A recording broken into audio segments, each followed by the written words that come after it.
रविवार की अगर प्रदोष पड़ जाए, कौन से दिन? रविवार की प्रदोष के दिन ये प्रयोग अवश्य कर कर देखिएगा। ज्यादा बार नहीं करना है, केवल एक ही बार करना, बाबा स्वयं कृपा करेगा। अगर आपको लगे कि मैंने व्यापार बदल लिया, एक बार बदला, कई लोग ऐसे भी होते हैं जो पैसा इकट्ठा करते हैं, धन एकत्रित करते हैं, और कोई व्यापार ऐसा कर लेते हैं जिस व्यापार में धन चले जाता है तो वो धन वापिस नहीं आता महाराज, वो व्यापार का धन वापिस नहीं आ पाता। तो बड़े दुखी होता है कि भाई मेरा गया हुआ पैसा नहीं आ रहा, मैं बड़ा कष्ट में हूं, मेरा खुद का ही आ जाए ना तो मैं निहाल हो जाऊं, मेरा अपना ही नहीं आ रहा जो गया हुआ है, तो मैं क्या वर्णन करूं, उसको क्या कहूं। उस व्यापार को बदलने से पहले एक काम जरूर कर कर देखो। 3 स्थान पर बेलपत्र को चढ़ा कर देखिएगा।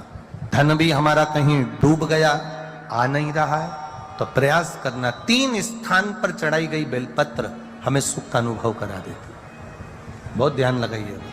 पहला, अशोक सुंदरी की जगह। अब ये बेलपत्र जब भी आप चढ़ाएंगे तो रविवार की अगर प्रदोष पड़ जाए, कौन से दिन? रविवार की प्रदोष के दिन ये प्रयोग अवश्य कर कर देखिएगा। ज्यादा बार नहीं करना है, केवल एक ही बार करना, बाबा स्वयं कृपा करेगा। अपने मंदिर में, अर्थात अपने घर के पास कोई मंदिर हो, शिवालय हो, देवालय हो, जहां शंकर भगवान विराजमान हो, शिवलिंग हो, ऐसी जगह पर अवश्य करें। हमें कहीं दूर जाकर ये प्रयोग नहीं करना है, अपने अपने शिवालय, अपने जो घर के आसपास में शिवालय हो वो। एक बेलपत्र अशोक सुंदरी वाली जगह। अब उसको अशोक सुंदरी की जगह पर भी चढ़ाने का तरीका क्या है? जब हम बेलपत्र चढ़ाएंगे तो उस बेलपत्र को चढ़ाते समय आपकी जो बेलपत्र की डंडी है, इस डंडी का भाग शिवलिंग की ओर होना चाहिए। ये जो डंडी है इसका भाग अशोक सुंदरी पर जब चढ़ाएंगे तो शिवलिंग की ओर इसका भाग होगा महाराज। दूसरी, बेलपत्र को जब हम समर्पित करेंगे, जया, विषहरा, शामरीवारी, दौतली, देव, मान लो जलाधारी ऊपर नहीं है शंकर जी के, तो उसका स्मरण कर कर 5 कन्याओं का नाम लेकर जया, विषहरा, शामलीवारी, दौतली, देव, इनका स्मरण कर कर शंकर भगवान के शिवलिंग पर बेलपत्र रखेंगे। बेलपत्र कहां रखना है? आप अगर यहां बैठे हो तो आपके विपरीत में डंडी का मुख होना चाहिए। ये बेलपत्र की जो डंडी है इसका मुख आपके विपरीत में हो। आप यहां बैठे हो तो डंडी उधर होगी, आप इधर बैठे हो तो डंडी का मुख इधर होगा, आप उधर बैठे हो तो डंडी का मुख इधर होगा। आपके ठीक विपरीत की ओर डंडी का मुख हो। ये 2 जगह बेलपत्र समर्पित करने के बाद तृतीय बेलपत्र शिवलिंग की जो जलाधारी है, जहां पर भगवान शंकर का शिवलिंग रखा है, वहां स्पर्श कराकर, केवल छुआना है, स्पर्श कराकर बेलपत्री के पेड़ के नीचे ही कोई कंकर हो, कोई शंकर हो, या कोई मिट्टी का ढेला हो, नी हो, तो वहीं मिट्टी को थोड़ी सी ऊंची कर कर एक बेलपत्र बैठकर इस बेलपत्री की डंडी जड़ की ओर, मतलब जो वृक्ष होता है उस ओर इस डंडी का मुख होना चाहिए। ये 3 रविवार के प्रदोष के दिन शंकर भगवान पर चढ़ाई गई बेलपत्र से हमारा गया हुआ धन भी पुनः आने का रहता है, और हमारा जो व्यापार बार बार बंद हो रहा है, शिव की कृपा से एक बार चालू तो चालू हो ही जाता है। प्रदोष का दिन, प्रदोष काल, शाम का समय, भगवान देव अधिदेव महादेव माँ जगतजननी पार्वती जी के साथ में भ्रमण पर निकले। देखिए,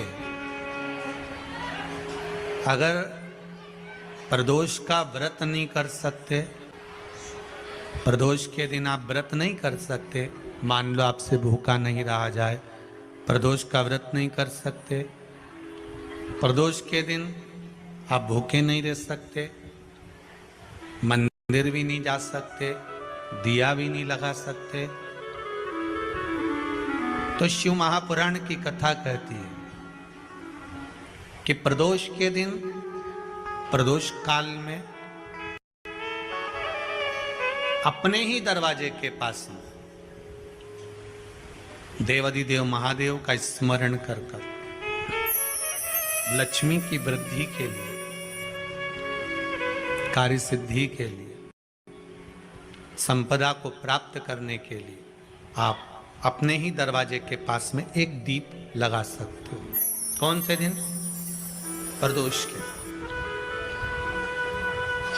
एक बात और अच्छे से समझ लीजिए, जो बच्चे चिड़चिड़े होते हैं, चाहे घर में बेटे हों, बहुएं हों, सास हो, ससुर हो, परिवार में छोटे छोटे बच्चे हों, चिड़चिड़ प्रवृत्ति करते हों या चिड़चिड़ा स्वभाव हो, जरा जरा सी बात में क्रोध आ जाता हो, बोलने का भान नहीं रह पाता हो, शब्दों के बाण चलते हों, तो महाराज प्रदोष के दिन, प्रदोष काल में बेलपत्री के पेड़ के नीचे एक जो पत्ता आपके पास में हो, पान का मिल जाए तो पान का, पीपल का मिल जाए तो पीपल का, बेलपत्र का मिल जाए तो बेलपत्र का, उस पत्ते पर मात्र थोड़ा सा शहद और 7 दाने चावल के रखकर घी का दिया लगा दो महाराज, और थोड़ा सा जल हाथ की अंजलि में लेकर भगवान देवाधिदेव महादेव का स्मरण कर कर कि इस बेलपत्री के वृक्ष के नीचे माता लक्ष्मी, पार्वती, सरस्वती विराजमान है। इसी बेलपत्री के पेड़ के नीचे मेरे देवाधिदेव महादेव का 12 ज्योतिर्लिंग का स्वरूप प्रकट है। उनका स्मरण कर कर जल चढ़ा दीजिए और उसका स्मरण कर लो जो चिड़चिड़ प्रवृत्ति करता हो, क्रोध करता हो, जिसको बोलने का भान नहीं होता हो, सम्मान नहीं देता हो, अपशब्द कहते हो, उनका स्मरण कर कर आप छोड़ेंगे। एकदम एक प्रदोष करेंगे, दूसरे प्रदोष तक तो आपको कोई दिक्कत ही नहीं। 2-3 प्रदोष कर कर देखिए, बाबा कृपा करें। बच्चों को पढ़ने का कह रहे हो, पढ़ने बैठो, पढ़ने बैठो, पढ़ने बैठो, पढ़ने बैठो, तो एक आध प्रयास बच्चों के लिए भी कर लिया करो कि भाई ठीक है, बच्चे लोग विद्या में प्रबल होंगे।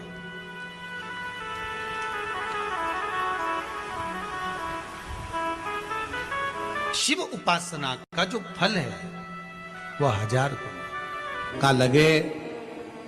कोई शंकर का विरल भक्त, शिव का उपासक, शंकर का गुणगान आनंदमय करने वाला। हम तो यहां तक मेरी जीजियों से कहेंगे, तुम्हारे घर के नजदीक में कोई शंकर का मंदिर होना, ओ मेरी बहनों, मेरी जीजियों, मेरे जीजाओं, मेरी बेटियों, बेटाओं, तुम्हारे नजदीक में अगर शंकर का मंदिर हो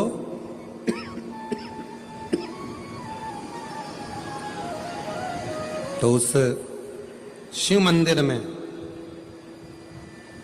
सोमवार के दिन, प्रदोष के दिन यदि कुछ लोग एकत्रित होते हों, भजन करते हों, कीर्तन करते हों, कुछ नहीं तो अपने घर से एक बाल्टी में पानी भरकर उनको पिला कर आ जाया करो। पानी नहीं हो तो थोड़ी खड़ी शक्कर ले जाया करो, थोड़ा गुड़ ले गए, उनका मुख झूठा करा दिया करो। क्यों?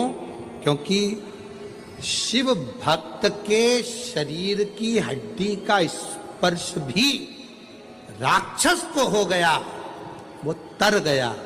अगर कोई शंकर का भक्त है और उसका मुख हमने झूठा करा दिया तो हमारे घर के भंडारे कभी खाली नहीं होते, भरे भरे। करना क्या है? जब व्यक्ति को ऐसे गलत विचार आने लगे हैं पूजन के समय पर, अच्छी जगह पर, ये गलत गलत विचार, आप गलत कर नहीं रहे हो, आप मांसाहार नहीं कर रहे हो, आप किसी स्त्री को गलत नहीं देख रहे हो, आप किसी पुरुष को गलत नहीं देख रहे हो, आप किसी मदिरा की दुकान पर नहीं गए हो, पर आपकी विचार धारणा में अगर ये चीजें पूजन करते समय, भजन करते समय, अर्चना करते समय, मंदिर जाते समय, मंदिर में बैठते समय, मंदिर में उपवास करते समय तुम्हारी बुद्धि में अगर ये चीजें आ रही हैं, मन में अगर ये चीजें पाठ करते करते भी अगर आ रही हैं, तो समझ लेना कि आपके ऊपर कहीं ना कहीं किसी ना किसी रूप में कोई अन्न किसी के घर का ऐसा खा लिया है जिसके कारण तुम्हारी बुद्धि थोड़ी सी भ्रष्ट हुई है। उसको सुधारें कैसे, उसको संवारें कैसे? अब किसी ने यही प्रसंग को सुनकर कहा, गुरुजी अगर किसी के घर का अन्न खाया है तो अन्न खाने के बाद तो वो पच गया, पचने के बाद वो गंदगी में निकल भी गया। अब तो वो विचार आना बंद हो जाना चाहिए। अब तो 1 साल हो गया, 2 साल हो गया, 1.5 साल हो गया, 6 महीना हो गया, तो भी वही विचार आ रहा है। तो हमारा निवेदन है, भोजन करने के बाद भोजन पच जाता है, भोजन करने के बाद भोजन समाप्त भी हो जाता है, पर उस भोजन से जो रक्त की 4 बूंदें बनती हैं वो इस शरीर में दिन रात तुम्हारे मरते दम तक दौड़ती रहती है। शरीर में वो रक्त की बूंद चलती रहती है। इसलिए विचार 1 साल, 2 साल, 4 साल, 6 साल, 15 साल जैसे चलते रहते हैं। उस विचारों को, गलत सोच को, गलत विचारों को, गलत दृष्टि को समाप्त कैसे करें? मेरी जीजियों, मेरे जीजाओं, मेरी बेटियों, बेटाओं, मेरी माताओं, मेरे भाई, मेरे बांधव, अपने को भी अगर गलत विचार आते हो, पूजन के समय पर पाठ करते करते गलत जगह पर अपना मन जा रहा हो, तो 5 प्रदोष, एक कटोरी में 1 चम्मच घी गाय का, देसी गाय का 1 चम्मच घी, 1 चम्मच भी ना हो तो आधी चम्मच घी, आधी चम्मच भी अगर घर में ना हो तो 2 बूंद घी, 2 बूंद भी ना हो तो देसी गाय का 1 बूंद घी अपनी हथेली में मध्य में लगाकर, जो शंकर भगवान का, भगवान शिव जी का जो शिवलिंग होता है, उस शिवलिंग के ऊपर के भाग पर अपनी हथेली को रखकर, और जो अशोक सुंदरी वाली जगह है उस जगह पर अपनी हथेली का घर्षण करना चाहिए। लगभग 5 प्रदोष अगर आपने कर लिया तो निश्चित है आपकी बुद्धि में कभी गलत विचार पूजन करते समय आएगा ही नहीं, और गलत दृष्टि की ओर जाओ।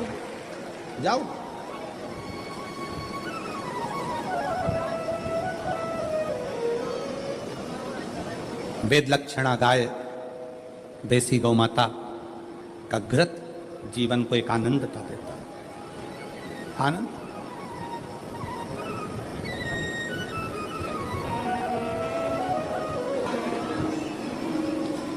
गौ माता का, देसी गाय का घृत, वेद लक्षणा गाय का 1 बूंद घृत हाथ की हथेली पर लगाकर शिवलिंग के ऊपर और अशोक सुंदरी की जगह पर घर्षण करने से जो गलत विचार, गलत सोच, गलत दृष्टि, गलत भाव, ये समाप्त हो जाता है। समाप्त हो। शिव महापुराण की कथा कर रही है। 3 स्थान का स्पर्श रोग का निवारण कर देता है। 3 जगह पर चढ़ाया गया अक्षत हमारे मन को एकाग्रित कर और हमें अपनी मंजिल तक पहुंचा देता है। और प्रदोष और शिवरात्रि के मिलन का महोत्सव हमारे जीवन को आनंदता देता है। प्रदोष का दिन, प्रदोष काल का समय, भगवान शंकर प्रदोष के दिन, प्रदोष काल में अपने भक्तों के घर पर नंदी के कान में जो बोल कर जाता है, शिवजी नंदी पर बैठकर उस भक्त के दरवाजे पर उसका कल्याण करने के लिए प्रदोष के दिन, प्रदोष काल में पहुंचते हैं। हर हर। प्रदोष के दिन, प्रदोष काल में देवाधिदेव महादेव उस शंकर के भक्त के घर जाते हैं जो भगवान नंदीश्वर के कान में कहकर जाता। नंदी के कान में जिसने कहा,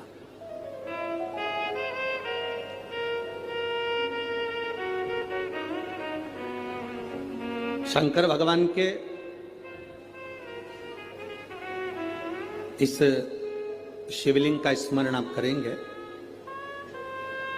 बीच में जो एक मोटी सी लाइन होती है, इसको अशोक सुंदरी कहते हैं। सब लोग दर्शन करें, जम के बोलो जरा, करें। अशोक सुंदरी की जगह जहां पूरी हो जाती है, उसके बीच में शिवलिंग और उसके बीच में थोड़ी सी जगह खाली आती है। करें दर्शन, समझना जरा बहुत अच्छे से। जैसे ये अशोक सुंदरी की जगह है, हम निवेदन करेंगे आस्था चैनल वालों से भी और एलईडी वाले भी, जिन जिनको एलईडी पर आप दर्शन करा रहे हैं वो पूरी तरह से कराएं। गणेश जी का स्थान, षडानंद कार्तिकेय का स्थान, अशोक सुंदरी का स्थान बीच में। अशोक सुंदरी का जो स्थान पूरा हो जाता है, वहां से लेकर शिवलिंग के बीच में खाली जगह आती है। करें दर्शन आप लोगों ने, खाली जगह आती है। उस खाली स्थान की जो महत्वता है, ये जो अशोक सुंदरी से लेकर बीच में जो जगह है ये भगवान शंकर की जो धर्म पत्नी है माता पार्वती, उनकी जो योगनियां हैं 64 योगनी, उनकी जो शक्ति पीठें हैं, उनकी जो सिद्धता है, उनकी जो सिद्धियां हैं, ये अशोक सुंदरी से शंकर के शिवलिंग के बीच में जो खाली जगह होती है, इस स्थान पर 64 योगनियां, देवियां, अष्ट सिद्धियां, नवनिधियां सब इस स्थान पर रहती है। इसलिए हमारे यहाँ शिव महापुराण की कथा कहती है, पूर्ण पूजन के बाद अगर कोई नारी, कोई पुरुष, कोई बच्चा, कोई बुजुर्ग अपने मन की बात का स्मरण इस जगह पर हाथ को रखकर, जैसे किसी के हृदय पर हाथ रखते हैं तो दिल धड़कता हुआ स्मरण होता है, उसी तरह यहाँ स्पर्श करेंगे और स्पर्श कर कर जब अपने मन की बात कहते हैं तो देवाधिदेव महादेव नंदी के साथ आकर प्रदोष के दिन कार्य की सिद्धता पूर्ण करते। उस स्थान की मूलता होती है, वो स्थान समझ में आएगी ना जगह? अरे बोलो तो जम के। नहीं समझ में आई हो तो एक बार फिर वापिस समझ लीजिए, फिर समझोगा। स्थान देखिएगा, गणेश जी का स्थान, कार्तिकेय जी का स्थान, बीच में ये आ गई अशोक सुंदरी की मोटी सी लाइन। अशोक सुंदरी की लाइन जहां खत्म होती है, वहां से जो शिवलिंग रखा है, इसके बीच की जो जगह है, ये जो बीच में अशोक सुंदरी के स्थान से लेकर शिवलिंग के स्थान के बीच में जो खाली जगह है, ये 64 योगनियां, अष्ट सिद्धियां, नवनिधियां, सब कुछ मेरे देवाधिदेव महादेव ने माता पार्वती को अपने चित्तवृत्ति के साथ यहां अनुमति प्रदान कर रखी है। वहां का स्पर्श, वहां का मात्र स्पर्श और हमारे दिल की बात, शंभो शरणे पड़ी मांगू घड़ी रे दुख काटो दया करी ने दर्शन। उस स्थान का स्पर्श हमें सुख देता, स्थान का स्पर्श।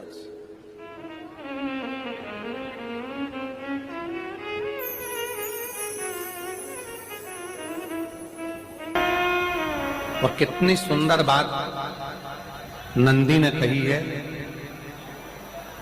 नंदी ने ये बात जो कही वो वास्तव में बड़ी सुंदर है कि मान लो यदि कोई कार्य तुम्हारा हो नहीं रहा और पूरी दुनिया में तुमने कर कर देख लिया, बहुत प्रयास कर कर देख लिया, तो भी वो कार्य अगर तुम्हारा नहीं होता, तो फिर एक काम करो कि शिव की स्तुति करो, शंकर की स्तुति, शंकर का गुणगान, शंकर की भक्ति, शंकर का स्मरण।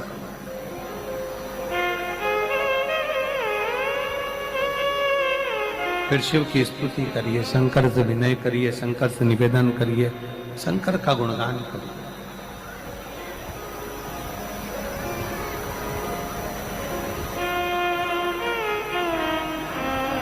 पर भगवान की भक्ति होती कब?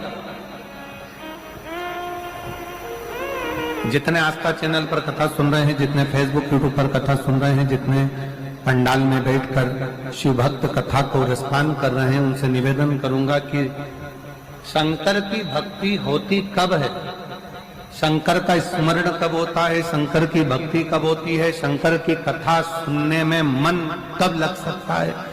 जब अपने भीतर की अभिमत्ता, अपने भीतर का अहम, अपने भीतर का अहंकार, अपने भीतर की आसक्ति, अपने भीतर का काम, अपने भीतर की तृष्णा जब दूर हो जाए तो समझो कि आप शिव में मन लगा बैठे। दो जल व्यक्ति के जीवन को बदलते। कितने जल? जम के बोलो जरा।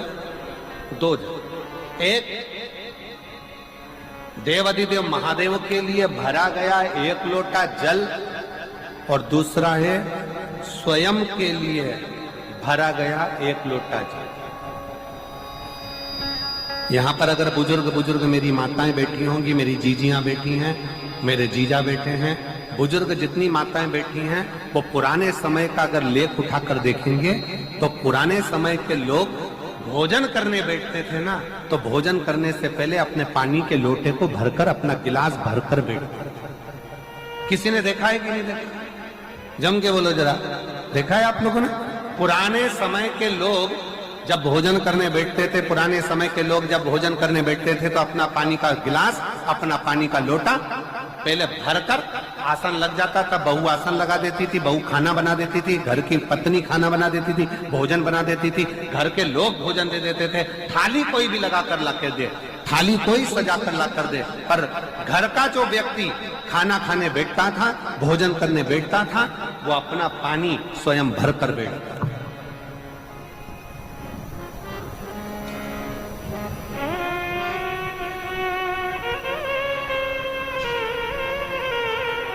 अब आज के जमाने में दुनिया के लोग कहते हैं मैं दुकान चला रहा हूं, दुनिया के लोग कहते हैं मैं घर चला रहा हूं, दुनिया के लोग कहते हैं मैं ये कर रहा हूं। तुम अपना खुद का पानी भरकर तो बैठ नहीं रहे और कह रहे हो कि घर चला रहा हूं। स्वयं का एक गिलास पानी व्यक्ति नहीं भर पा रहा। कितना सुंदर कहा है महाराज जी। बहुत सावधानी से सुनिएगा। दो जगह का जल व्यक्ति के जीवन को बदल देता है। एक शिव के लिए भरा गया जल और दूसरा स्वयं के लिए भरा गया जल। स्वयं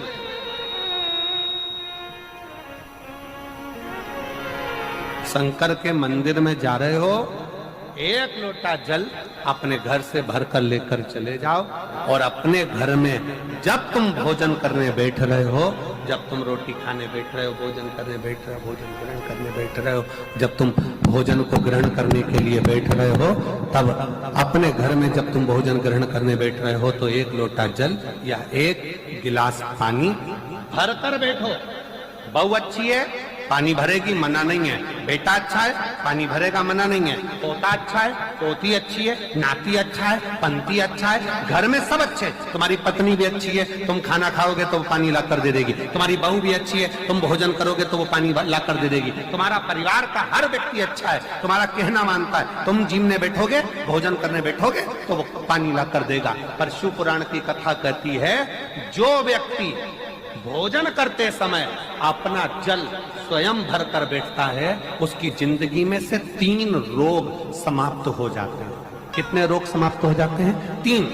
पहला, अपना जल स्वयं भरकर बैठने वाले के घुटने का कभी भी डॉक्टर उसके घुटने बदलने का बोलेगा ही नहीं। घुटना बदल कर कंधे तक जिसकी हड्डी में दर्द होता हो, या जो सुबह सुबह सोकर उठता हो और उसके कंधे दुखते हो या पीठ दुखती हो। दूसरे नंबर का रीढ़ की हड्डी का दर्द। और तीसरे नंबर का डॉक्टर को दवाई खा खा कर परेशान हो गए। और आधा सिर का रोग, भुकुटी, ये भौएं दुखती हो, सिर दुखता हो, ये कान के पास का दर्द होता हो, तो अपना भोजन करते समय अपना पानी स्वयं भर कर बैठो। आपको ये 3 रोग से मुक्ति अपने आप मिलना प्रारंभ होगा, अपने आप। अब किसी ने कहा, गुरुजी पत्नी पानी ला कर देती है, पति पानी ला कर देता है, बेटा पानी ला कर देता है, बहू पानी ला कर देती है, पोता पोती पानी ला कर देते हैं, नाती पंती पानी ला कर देते हैं, नौकर लगे घर में वो पानी ला कर देते हैं, सेवादार लगे घर में वो पानी ला कर देते हैं, तो हमको पानी लाना क्यों जरूरी है? तो अग्नि पुराण में वर्णन आता है कि जो घर में पानी जिस मटके में भरते हो, जिस हंडे में भरते हो, जिस बाल्टी में भरते हो, जिस टंकी में पानी भरते हो, पीने का पानी जिस हंडे में, मटके में, बल्टोई में, जिस गगरे में तुम भरते हो, वो स्थान पितरों का स्थान रहता है। जब हम पानी भरकर भोजन करने बैठते हैं तो हमारे पितर भी उस स्थान पर आकर निश्चित जगह पर बैठते हैं। और जब हम भोजन ग्रहण करते हैं तो हमारे पितरों के भाव का आशीर्वाद हमारे ऊपर पड़ जाता है, जिससे हमारे 3 दर्द समाप्त हो जाते। स्वयं भरो, स्वयं।